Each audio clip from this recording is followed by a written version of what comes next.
తాడేపల్లి వైఎస్ఆర్సీపీ కేంద్ర కార్యాలయంలో డాక్టర్ బాబు జగ్జీవన్ రామ్ వర్ధంతి కార్యక్రమాన్ని నిర్వహించారు. జగ్జీవన్ రామ్ చిత్రపటానికి పూలమాలలు వేసి పార్టీ నేతలు నివాళులు అర్పించారు.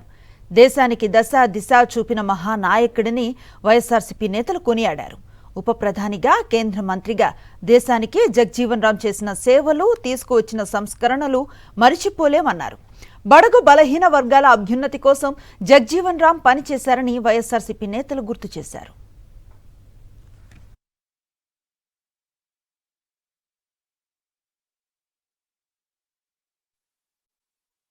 ఏదైతే జగన్మోహన్ రామ్ గారి తాలూకా ఆశయాలు ఏవైతే ఉన్నాయో ఆశయాలన్నీ కూడా వైఎస్ఆర్ పార్టీ ఎప్పుడు కూడా కొనసాగిస్తుంది. బడుగు బలహీన వర్గాల తాలూకా అణగారిన వర్గాలకి మేలు జరిగేదానికి, వారికి కావాల్సినటువంటి అనేక కార్యక్రమాలు అమలు చేసే దానికి వారు చూపించినటువంటి మార్గదర్శనంగా వారి తాలూకా ఆశయాలని కొనసాగిస్తామని చెప్పి తెలియజేసుకుంటారు. మరిన్ని అప్డేట్స్ కోసం ఛానల్ ను సబ్స్క్రైబ్ చేయండి. నోటిఫికేషన్స్ కోసం బెల్ ఐకాన్ పై క్లిక్ చేయండి.